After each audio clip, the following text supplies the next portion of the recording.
Wasn't there any fear of disappearing? My mom was working for FSIN in the MMIW. I'll read you something that she wrote. She wrote in a paper one time. Okay. Fear and a deep sense of dread have become daily norms since my daughter has begun this type of work.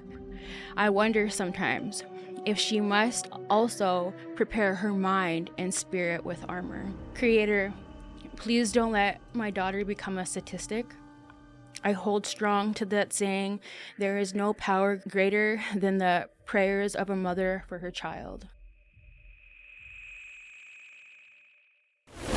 This is Hard Knocks Talks. Chelsey, welcome to the podcast. Thank you for having me. Of course. Donna, welcome to the podcast. Thanks for having me back. Yes, of course. Not that you had much choice. Of course, yes. It's hard to, yeah. When I said Chelsea's coming on, we had to schedule it on a Sunday. Yeah. And even with how busy we've been, I'm like, are you sure you want to? And she's like, no, we're doing this. Yeah. So No way I'd miss this one. yeah. Well, and this is actually the second time you've been on the platform. A couple years ago now. Yeah. I think about 2 years ago, Mhm. Yeah. something like that. You were on Phoenix Fire. Yes. Well, it was still in its heyday. Yeah. So, yeah, Donna actually had her own podcast called Phoenix Fire. It's on the Hard Knocks Talks YouTube channel. You can go back and see Chelsea's original episode there if you wanted to. Mhm. But we're going to go through it all again today. But just to introduce you, so you hail from Red Pheasant First Nation Yes. here in Saskatchewan. You are a woman in recovery. You are a retired sex worker. You are an ex-gang member, a single mother of one, domestic violence survivor, sexual abuse survivor. Like, you are a warrior, a Mhm. warrior. We are Thank you. honored to have you here today. Now, is there anything that you want to say? Is there anything that you'd like to do to introduce yourself or anything like that before we jump into it? Well, I'd like to say thank you for having me. I'm very happy to be here. To all the viewers, Tansei, Chelsey, Laliberte, Nitsigasan. I am from the Red Pheasant First Nation. I am a proud career woman and a single mother of one. Beautiful. Thank you. It's weird having you back.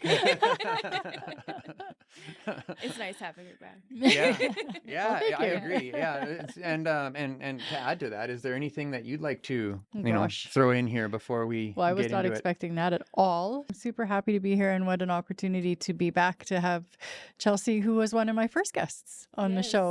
Why don't we take a step back, and talk about your story Mhm. and where you come from and how this all sort of manifested. People in my family have always struggled with drugs and alcohol. And the people that I associated with growing up as a young teenager definitely were involved in that. Mhm. And, we do have families that have history with the residential school system and day school.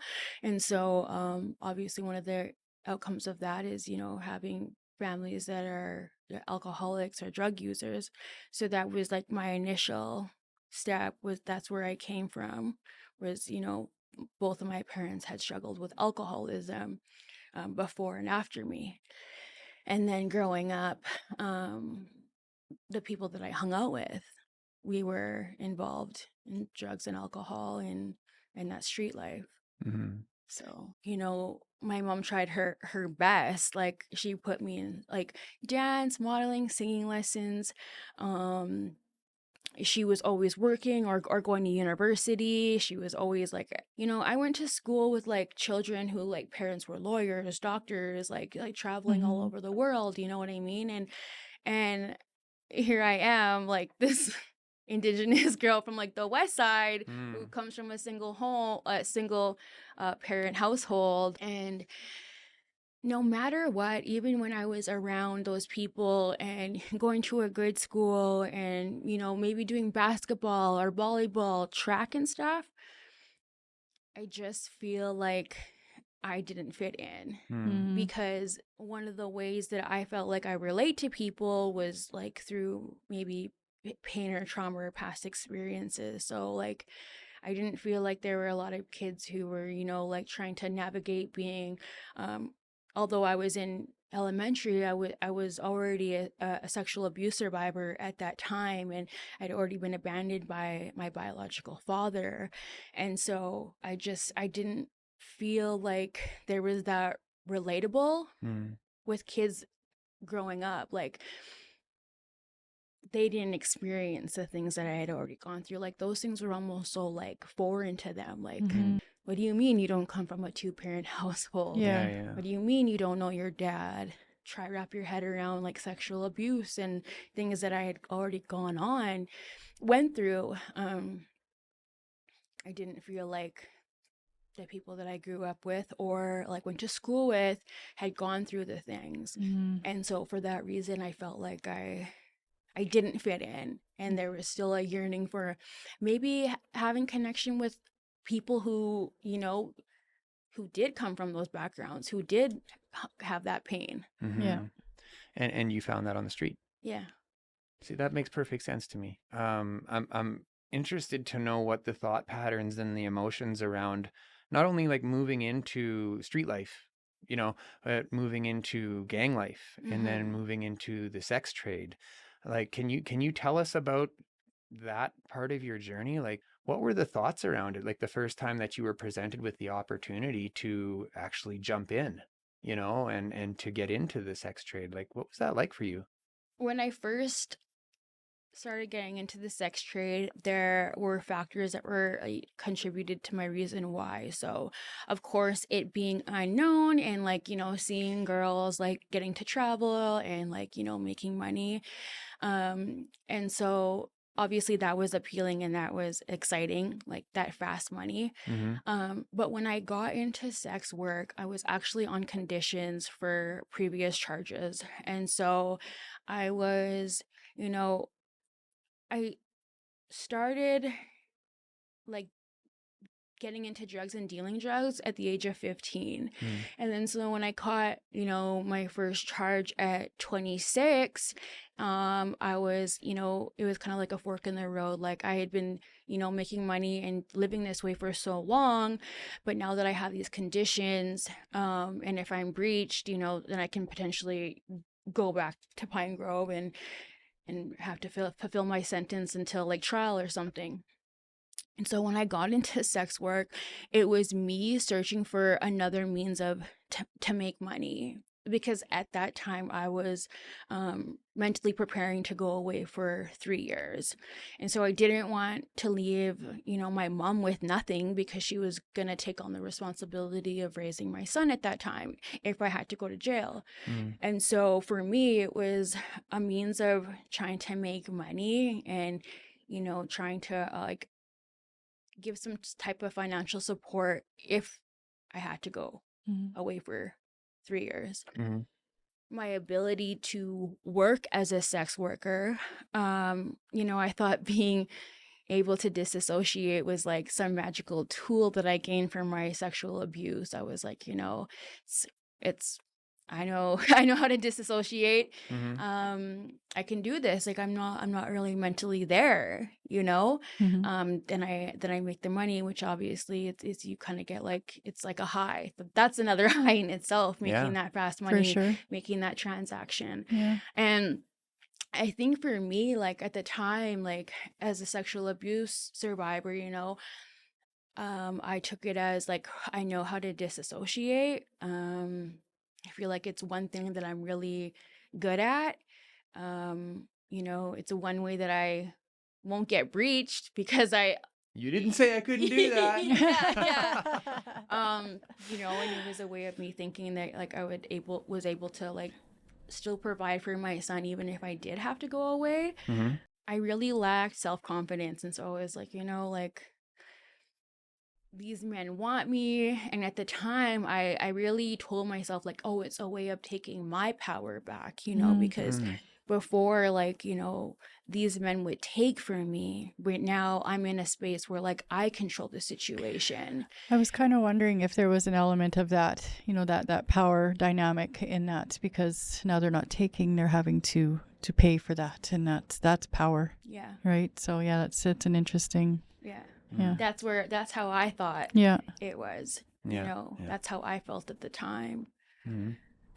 At the time. At the time. So, did it stay good for a while, or did it get hard right away? I didn't get gang involved until I was like 26, and when I did, it was when I was I just got sent to Pine Grove, and I was really dope sick at the time. I was dope sick off of fentanyl and methadone. And so when you go to jail for the first time, um, especially Pine Grove, when you're there as, you know, coming off of drugs, um, to me, that makes you vulnerable. So when I walked onto my unit, I had already had girls like who knew me, like seeing me like walk in and getting me taking my to my cell, and they were like, "What the heck is she doing here? Like, what the heck? Like, I thought you were modeling, like, you know what I mean?" And so it was like really a shock. Like, I walk into the unit, there's already people that know me that are affiliated. Modeling the jumpsuit. Yeah, the gray two piece. Yeah. And so it wasn't a hard decision. And you know, I'm just gonna say this, like when I was presented with this choice, you know, I took that into consideration. Well, you know, what if I'm going away? What if I go to the pen? You know what I mean? And how silly would I be to decline that choice when I'm still in Pine Grove, you know? And so it made sense. I might go away. You want to be comfortable. You want to be safe, right? That connection, that like, you know, that sisterhood, having people to look out for you. You know what I mean? Like, So did it serve you well in prison? yeah. I mean, I was good. Like, You were safe? yeah. Yeah. You know. Mhm. I got juice, I got like oranges slid through my door, like I got apples, you know what I mean? Like I got some extras. perks. So yeah, like Yeah. but you know, fortunately, like that was my first offense, and so I did get released, and then so I was able to serve my sentence in the community. I joined first, and then I became a sex worker. I thought I was just living my best life at that time, you know? Like truthfully. You Yeah. were on top of the world. Yeah. Hmm. Because I was, you know, I wasn't really in touch with reality. Like my reality was drinking and doing drugs all the time. So Yeah. I was always high. And so, you know, Wasn't there any fear of disappearing, you know, missing and murdered during your time in sex work? yes, towards the end. Mhm. Towards the end, probably like my last 2 years in it, definitely from like 2019 to 2021. Like I said, my mom has always worked and she had always been very educated.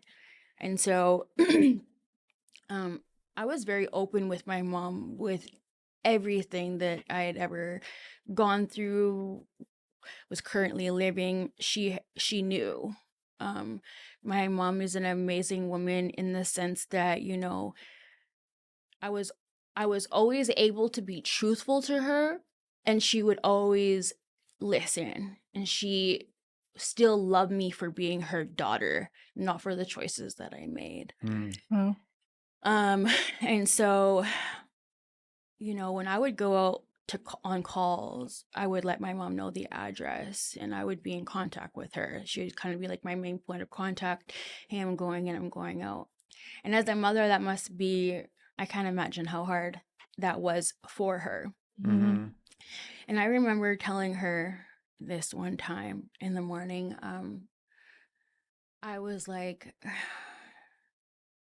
I need to find a way to get out of this life, because if I continue to live like this, my fight or flight, my fight could potentially cause me to like have to go away because I'm willing to fight for my life.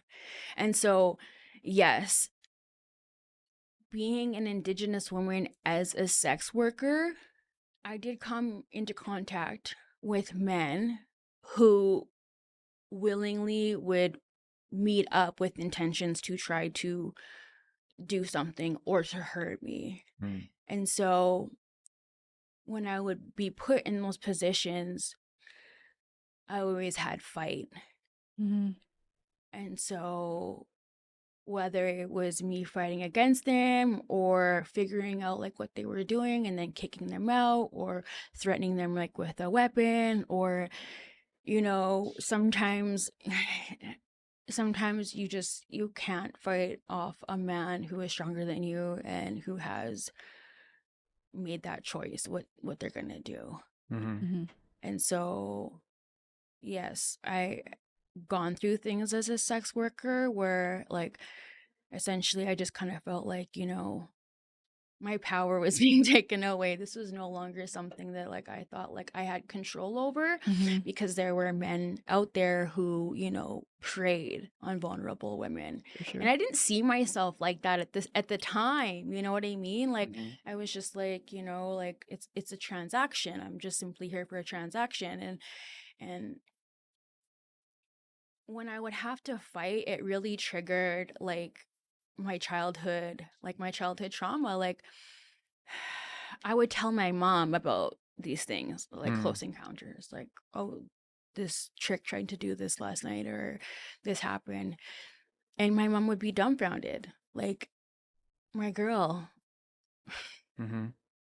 why? Like, why do you choose to keep putting yourself in these situations? And ironically, at the time, my mom was working for FSIN in the MMIW Oh, program. wow. And so I remember one day I told my mom about my night and what a trick I tried to do. And she cried to me. She's like, I worry I can't go to sleep at night. Like you know, I worry that what if one day it's your profile that I'm writing? Mm-hmm. What if one day that it's you? And that was like the pinnacle point where I seen what I was putting my mom through. Mm. And her telling me about like the statistics and like the stories and like the pain that the families go through and like how close I am to putting myself to being there. Mm-hmm. Because you never know. You never know when it's going to be like your last time. You never know when you're going to have a date with the wrong person. Mm-hmm. I'll read you something that she wrote. She wrote in a paper one time. Okay. Fear and a deep sense of dread have become daily norms since my daughter has begun this type of work. My heart breaks each evening as I watch her prepare her makeup and carefully selected clothing. I wonder sometimes if she must also prepare her mind and spirit with armor. Mm. Surely she must realize that perhaps the males who seek her services may not be safe and could very easily harm her. I pray and I hold back tears, not knowing if I will see her alive again, and worse, will Easton see his mother again. Mm-hmm. Creator, please don't let my daughter become a statistic. I hold strong to that saying, there is no power greater than the prayers of a mother for her child. Powerful. Mm-hmm. Thank you for sharing that. Yeah. Yeah. And your mother too. Powerful words. Mm-hmm. Was there any spirituality at all in your life during this time? Did you ever carry God close to you when you're going into these dangerous? No, none of that. It was just my mentality, I guess, was my armor, my, being like quick witted, like reading, body language, like listening to the tones of voices and, you know, Mm-hmm. Mm-hmm. or preparing my room for the event that something might happen so that I'm not like without nothing. Mm-hmm. Mm-hmm. And so I guess that was my armor. Yeah. Yeah. Preparedness. Yeah. Was Yeah. I knew that I was an Indigenous woman, but I didn't know what that meant. mm, Mm-hmm. I only knew like the lens from, which I was observing it through.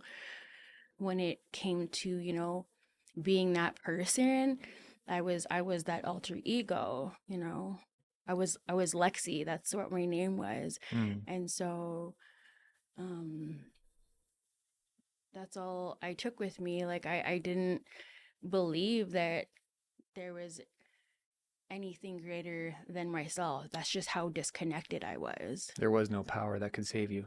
Yeah. Yeah. So what brought you out the other side of it then? So I have been out of that since August 21st, 2021. Mm-hmm. That's the day that, like, I dropped, I left. It's the day that, I erased all my online accounts and all that. And so, I didn't stop using drugs. I didn't drop or stop working as a sex worker until 1 week before my university classes began. Mm-hmm. The Advancing Interprofessional Management of Substance Use Disorders in Saskatchewan program, or AIMS-SK, is offered through the College of Medicine at the University of Saskatchewan and is designed to deepen healthcare professionals' understanding of substance use to improve health outcomes for individuals with substance use disorders. This program consists of 3 modules, including the foundations of harm reduction in substance use disorder, opioid use disorder, and alcohol use disorder. If you are a healthcare professional in Saskatchewan and wish to reduce stigma and better serve those with substance use disorder, look for the AIMS-SK link in the description below. All right, EHN Canada is Canada's leading provider of mental health and addiction services, providing evidence-based, medically assisted care with 1-year wraparound services for those suffering from substance use disorder. In Saskatchewan, their care is 100% supported by Saskatchewan Health. To learn more, find their link in the show notes below.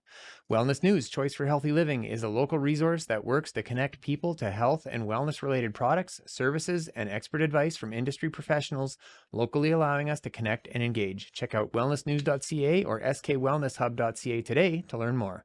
If you'd like to see our content uncensored, we are now offering channel memberships. There is a lot of things we can't show you without getting restricted, so if you want the full conversation, or to check out our merch, or if you want to show us some love and buy us a coffee, all of those links are in the show notes below. I remember distinctly having a conversation with my mom, and there was just an accumulative of things that happened in regards to being a sex worker, a gang member, and an addict. And I remember telling her, like, I need a way out. I don't know how to get out. I don't know, like, what to do. I need help. Like, Mom, I need help. Like, help me. And so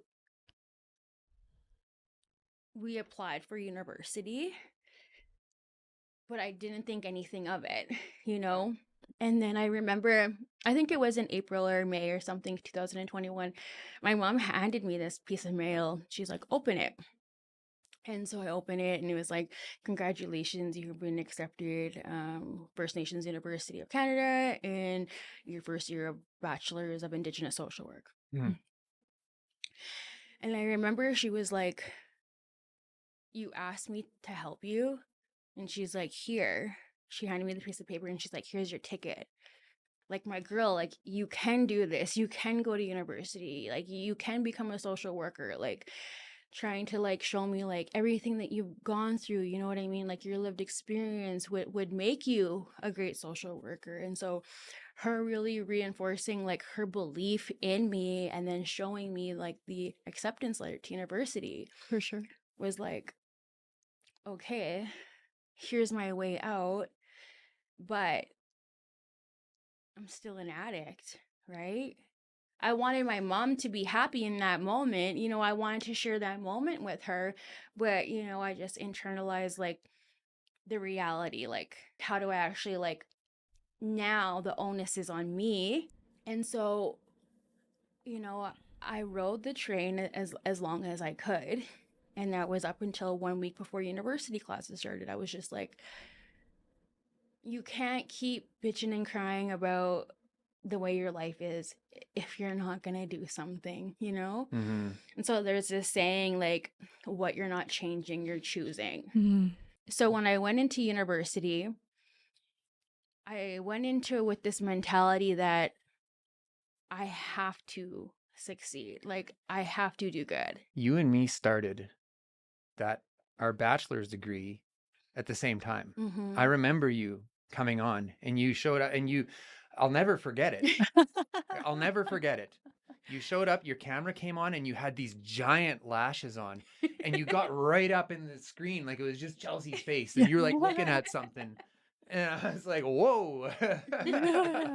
You definitely left an impression beyond like right away. Like you were Mhm. like the one that stood out for whatever reason. Mhm. But now that I know your story, it makes a little more sense, just showing up like, oh my God, what do I even do? Yeah. Like you're looking out your little window into the world of cyber university. Yeah. I was just like, Yeah. it wasn't my Yeah. element, you know what I mean? It was like, oh, now I have to be a student, you Yeah. know what I mean? And like I graduated, I got my grade 12 in like May of 2014. So like I hadn't been in school for so many years, and here I'm trying to, like I'm coming off drugs. There's a Yeah. lot of That's a things hard going shift. on in the outside, in my outside life, but I'm put myself in a space where now I'm a student, and this is like where the learning begins.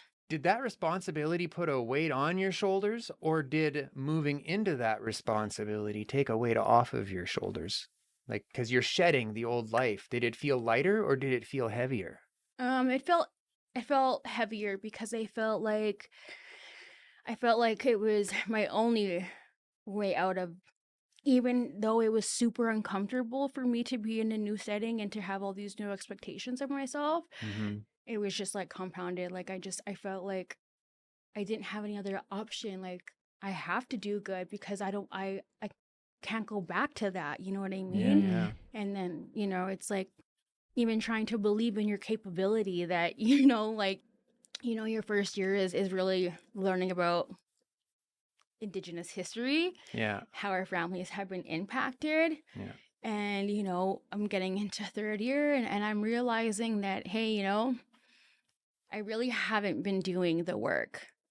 I really haven't been healing Mm. the way that, You've been distracting. yeah. Mm. And so in my third year, that's where I really realized that all the things, the sensitive topics that we were talking about, and, like it wasn't until my second year of university that I realized that, my family like had been affected by the residential school system and day school. And so that was, even more to like really understand and place my family in that experience, and to see how we've been affected, and the reasons why like the trajectory of my life has gone the way that it is, and creating that understanding Mm. but not yet accepting, Mm. so it was a lot that I wasn't prepared for. Mm. And I think in the third year is where I got diagnosed with complex PTSD. And then I realized, that my complex PTSD stems from everything that I've gone through. And then being in university and reading all these sensitive topics and being in all these classes. For my first year, there were so many great women who had also started the program at the same time. And those women had similar Mm. experiences as me. Mm. And so that kind of gave me like that common ground, Mm. that if this woman, comes from similar backgrounds as me, and she's here in her first year, you know, then that was kind of like a beacon of like hope for me. Then surely I can do it. You know what I mean? Like I was so used to kind of having this different persona, and then really just like, no, you just have to show up as you. But then I'm figuring out like, who am I? Yeah, how does that, how do I Yeah. even do that? Yeah. Yeah, yeah. And then, being around people who have been sober for so long, or maybe even sober like years before they even got into the program. And, like I looked up to the people who really like displayed them doing the work, Mm-hmm. and, reaching certain parts of like recovery, like 1 to 2, 3, 4, like 5, 6, 7 years recovery. Like that was what gave me like hope. And so like, although it was a difficult transition, it was worth it. It allowed me to like step into my power. Mm. Mm-hmm. And so now I know that, you know, my worth is not just based on, you know, me trying to sell myself to men, or me trying to, you know, appear tough and Yeah. Yeah, yeah. sell drugs, or even being a drug addict. But I will be powerful and as a social worker because of my lived experience and my Mm-hmm. ability to, like, meet people where they're at and have that understanding. Now that, that I'm past my first year of university, I do feel more empowered, even after my slip. Like, So something you said there triggered a memory that I just had, a recent one about a post that our mutual friend Beverly Fullerton. Yeah, Bev, yeah, she's so amazing. she really is. Yeah, and she's very vulnerable on social media too. She's very transparent, and she was talking about those uncomfortable spaces, and she was saying that sometimes we need to go to those uncomfortable spaces to find growth, to find healing. And I commented back, and I questioned that. I was like, I wonder if we grow anywhere else, other than these uncomfortable spaces. I found in my life that if I'm not uncomfortable to a certain extent, that I'm not moving forward. That comes back to the saying that I've used so many times, is honor the struggle. That's where the gift isn't at the finish line. The gift is being given to you right now. So Yeah, there's also a saying that I use. It's called guts. It's called get uncomfortable to succeed. And so that's It's a great something that, acronym. I've always, like, kept in mind. And yeah. if it's a place of uncomfort, then it may mean that it's a place, an opportunity for growth. Yeah. So Yeah. You mentioned just a few moments ago learning to step into your power when you entered into university. And I've noticed on social media, and I've found it, even, not being a woman or anything like that, very empowering. And I'm very, like, I want to say proud of you in a way, that you've really embraced your body. You've really embraced, you've put on weight, but you haven't tried to hide it. You're still taking the selfies. You're enjoying the transformation, and how has that been? Has that been since the beginning for you? Like, when you entered into recovery and you started putting on that weight and, stepping into that power, was that a challenge for you at first? Like, seeing the weight come on, seeing your body change? Tell us about that transformation, because I am 100% sure that a lot of your followers would love for you to unpack that. growing up, I have always been skinny. I've always been very, like, slim figure, like, tall. Like, I've been this height since grade 7. And so, I've always been petite. And then, with drug use, so obviously I was using from, the age 15 to 31. That's obviously going to have a significant impact. Absolutely. Fentanyl, cocaine, crack cocaine, all of that. Yeah. So I'd always been skinny. And so, I'd always got, like, the comments like, "Oh, you're skin and bone," like, skinny meaning all these things. And so I was, like, very self-conscious of, like, my body and how skinny I was. So I think I didn't start gaining weight actually until, like, the beginning of 2024. And so I'm noticing that I'm gaining weight, but it's it makes me happy. You know what I mean? Because I'm not super skinny now. No one can say, like, "Oh, you look skin and bones," or, people are saying, "Wow, you look really healthy. Like, you Yeah. look good." You know what I mean? Yeah. And so I just embraced it. I was like, "Creator, if this is what's meant to happen, then I accept it." You know what I mean? I'll go with it.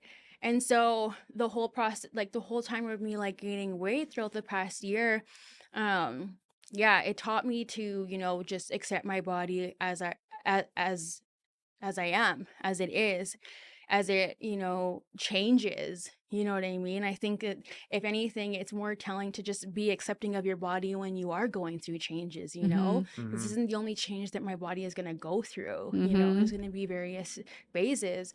And so I'm like, yep. no, but for real, the same thing. But yeah, like, I think that gave me an opportunity, to give myself a self-love, you know, and acceptance.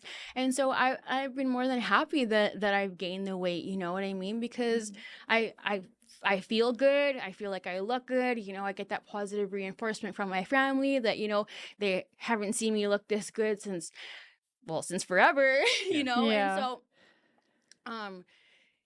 also just like honing into like my power and to like, you know, show the pictures of, you know, to acknowledge like how far I've come, but to show like the possibility to other women or men, you know, that like, hey, like with a lot of love and care, you know what I mean? Yeah. And allowing yourself permission to like heal and to go into that process. This is what can happen, you know what I mean? This type of change is beautiful, because the change that I went through before, you know, when I was healthy and then in drug use, like, you know, it was like a steady decline. And so now I just, you know, my social media is like you know, it's kind of like my diary. It's a way for me to like be honest with myself while being honest with others. And I think that's what makes it so relatable, because I'm so like real and vulnerable, you know? And like but I also had like women in the community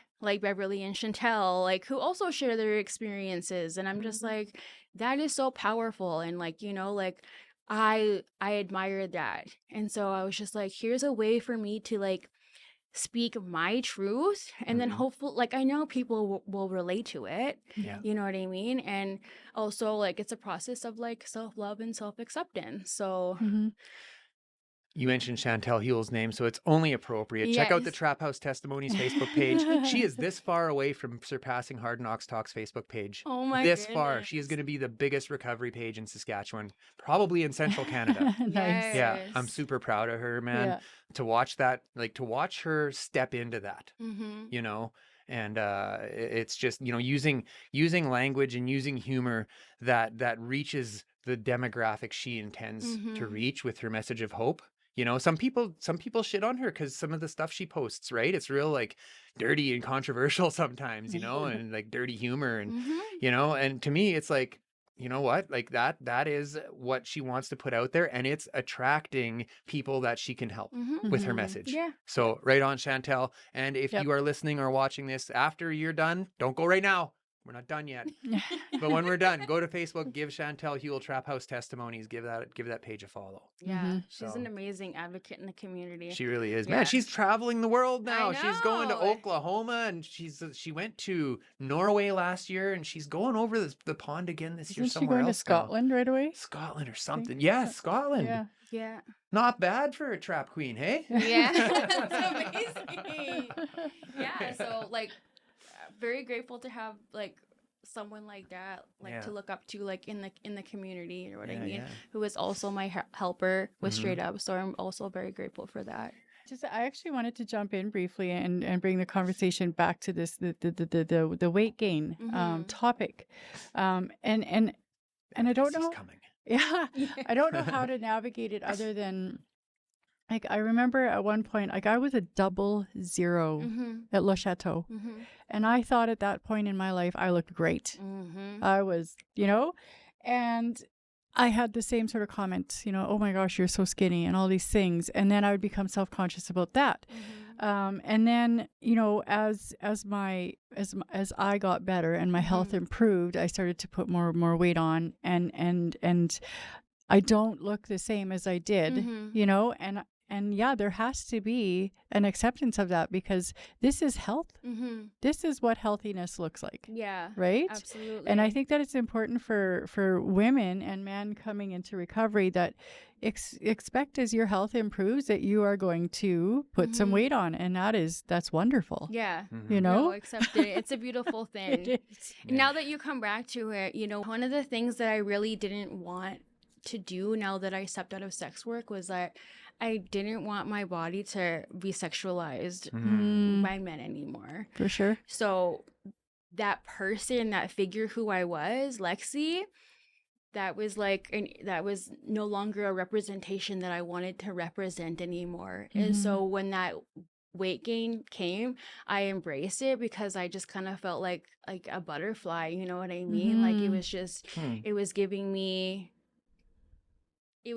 giving me more. It was making me feel healthier, but also like physically it was I You were look no longer different. an object. Yes, I look different from the person that who I was. You know, I was no longer an empty shell. You know, I feel with the gain, I feel more fulfilled, and you know what I mean. Yeah. So Wow, that's incredible.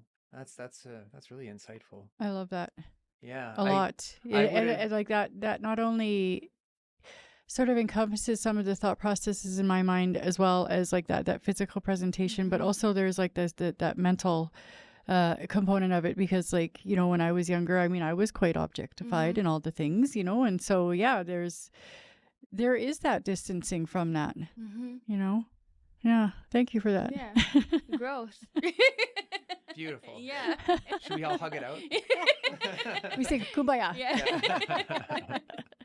Yeah. Yeah. And I don't let my humor detract from, how beautiful this is. So now, advocacy. Mm-hmm. You are working for a local nonprofit now, Frontline. Yeah. You are working with Straight Up.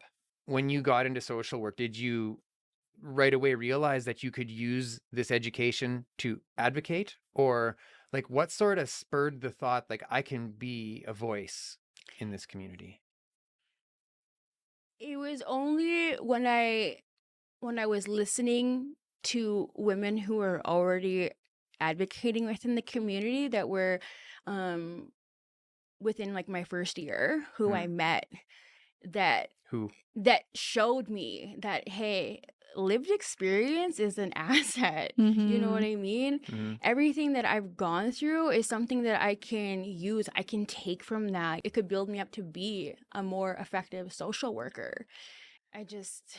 Would your mom ever come on the show? I'm sure. Yeah. To speak from her perspective. Yeah. Let me tell you about what Chelsey did. Oh my God. She didn't tell you nothing. No, Here we yeah, go. no. Get the smudge. You're going to need it. Smudge. Yeah. Keep it on. Keep it going. Yeah. No, I bless my mom. I put her through a lot, but I finally feel like I'm just so grateful to have my mom for her unwavering love and support, and who is always there for me and who always accepts me for who I am at that time and where I am, even if I'm a mess, and for all the things that I put her through and scaring her and all that. Like, I'm just so grateful to have a mom like her. And I'm really grateful to, that we're able to look back on it as a thing of the past and not something that we're still going through. Where do you see, like with your lived experience and with the experience that you now have working in community developing programs, where do you see that we're falling short still? Like, do you feel like your lived experience is being taken seriously, or what else do you see that you think that needs to be improved on? I definitely see my lived experience as being an asset to what I'm currently developing, like helping develop. It is an asset, absolutely, because it gives me the ability to, like, even though I'm not there, I'm able to still meet people like where they're at and like show them compassion. Something that a degree cannot buy. Yeah. I used to be there, you know what I mean? And so Speaking of which, you are on the other side of a slip now over the holidays, and you were telling us a little bit about some of the challenges that you experience. You've suffered a lot of loss in the December around Christmas time. Why don't you tell us a little bit about that? Like, and what I'm interested in is, like, because I remember seeing a Facebook post of you saying like, oh, it's relapse season or something like that. And it's like, looking back at this most recent experience that you had, was this relapse? Were you planning this relapse? Like, did you see it coming and you were sort of making plans? It was almost like the anticipation of like, what if? So, as December approaches, you start to mentally prepare yourself. And then, just where I was in life at that time. I was working full time and also, prepping for finals and being a single mother, and in a relationship. So all that combined with all the accumulative grief that I have from December, it was a lot. And so I think that I went into December just being mindful of like the possibility. I wasn't naive to the fact that it could happen. But as things progressed in December, it was just kind of like one thing after another. And December 20th, I had a slip. Yeah. Yeah. So tell us a little bit. I mean, you mentioned this before we started recording. Like, tell us a little bit about some of the anniversaries of different things that seem to have accumulated in your life around that point in December. So in December 22nd, 2014, I was an active user with fentanyl, and I lost my first pregnancy to that. And then December 24th, 2021, one of my best friends died from a drug overdose. And then December 26th, 2024, I lost my kakam.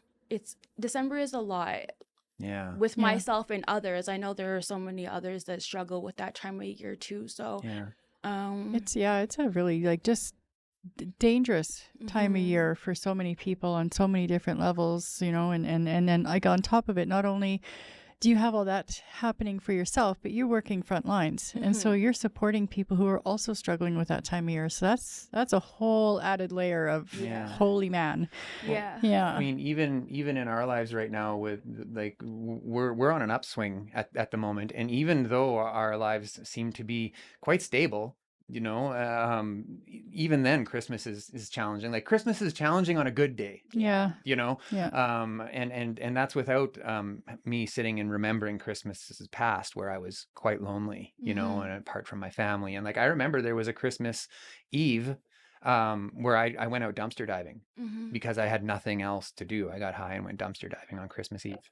Was that the same Christmas Eve I trashed the Christmas tree in our living room? It's possible. I don't remember that, but let's tear off another bender here. We're in the mood for trauma dumps today. So let's go. Sorry, I just remember grabbing the pre-lit Christmas tree that had no decorations on it, and I slammed it on the floor like it was a guitar, and I was a rock star. We're sitting here laughing. Hey? That's the darkest Christmas of our lives. But now we can look back and reflect on how.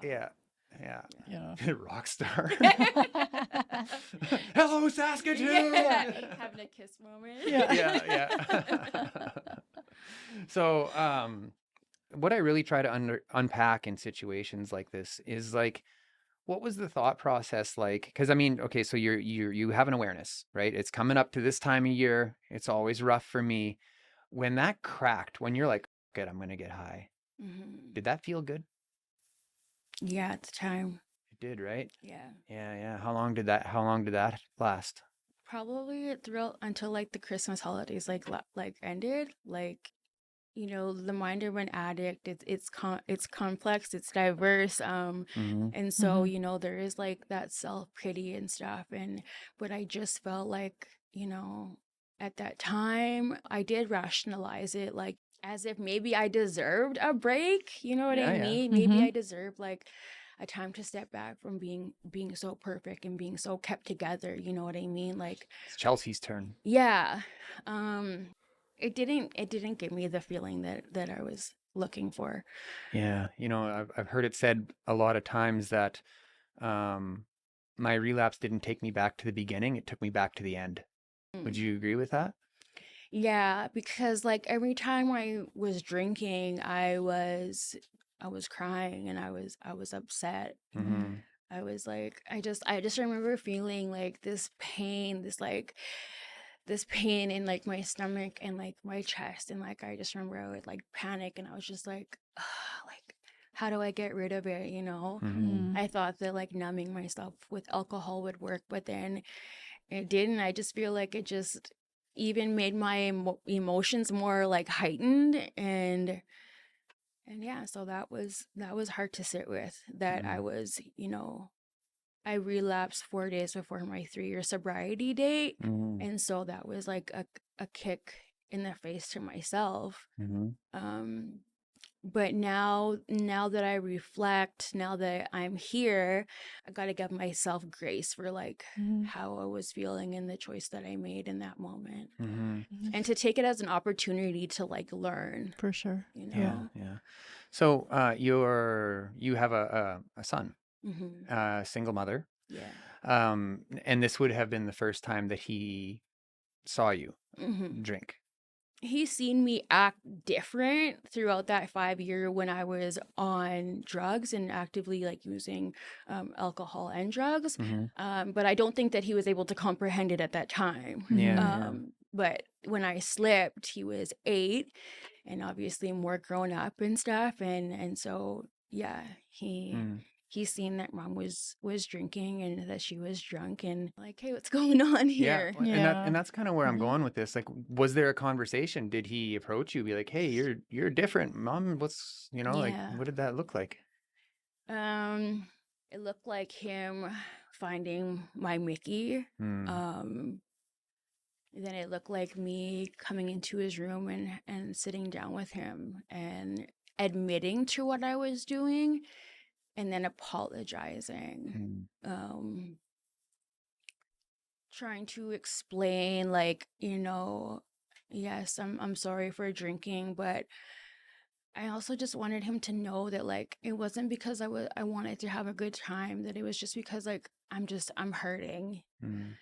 And that was a lot for him to see. It was a moment where there was just both of us like crying, but it also looked like me getting even more drunk and him having to call his dad, and then me having to answer to my son's father being like, what the fuck are you doing? I thought you were good. All of a sudden now like Easton's calling me crying saying that you're drunk, like call a cab, send him to my house. Like, he doesn't need to see you like this. And so it looked like me calling a cab at almost 12 o'clock at night and sending my son to his dad's. Yeah. Because that's what was best for him. When it gets to the point where my son is like calling on his dad and you know what I mean? He's scared, he's worried, and then that was like one of the things that made me like, hey, like when I woke up the next morning, I felt like shit. Yeah. Donna talks about that same feeling sometimes when she was in it, how she didn't want to go to sleep because she didn't want to wake up to that reality. Yeah. So yeah, that's hard.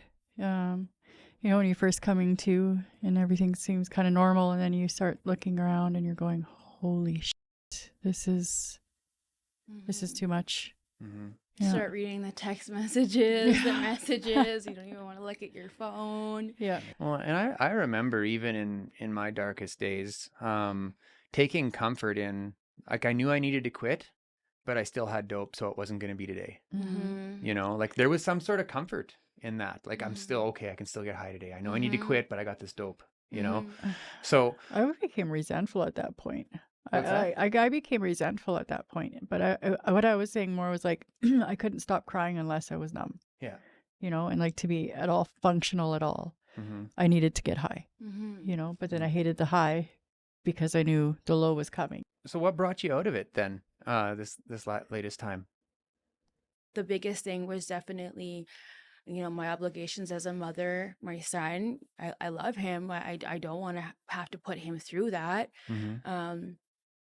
The love and support from my mom, my sisters, my girlfriends from work in the community, knowing that I had a job to go to, knowing that I, help people in the community who need me, who have it worse than me. Just all those things come into play. The self-talk kind of thing. Yeah. because I didn't want to stay there. Like I felt like crap. Like that was no longer serving me. And maybe that was my lesson in that. Yeah. So something, and you just sort of mentioned it there at the very end that I wanted to touch on is like you listed all of these reasons why you wanted to quit, and you weren't even on the list. You know? Over the past few months, my self-esteem has been really beat up, and it has really impacted, my self-worth, how I see like what I'm capable of doing and like what I'm worth. And so maybe at that time, I did think of others that were helping me get out of that situation, trying to be selfless, and then realizing that after that, I deserve to get better. Maybe that came after. This isn't your first stint of recovery. Now you've had a few. Like you just mentioned, you were 3 days or 4 days away from 3 years. I just want to touch on something, and one thing that my friend Francie Miller said.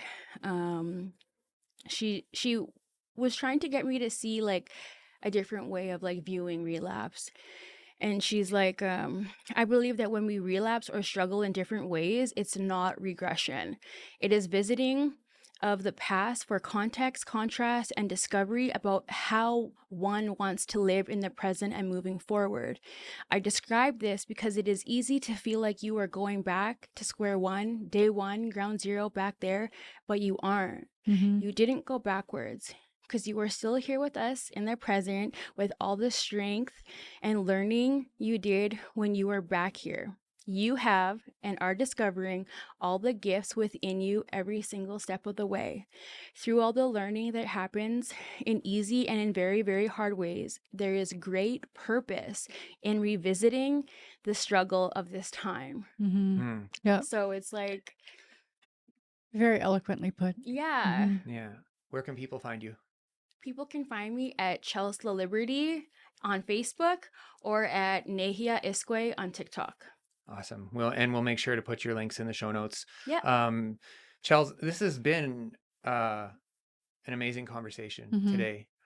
We covered so much ground. It's been a pleasure. It's been an honor. Thank you for joining us today. Is there anything that you'd like to say? Anything that you'd like to leave us with? If there's someone out there watching that's scraping away like you once were, what would you like to say? I don't know. Just please believe that in whatever you are going through, wherever you are right now, the struggles that you are dealing with, that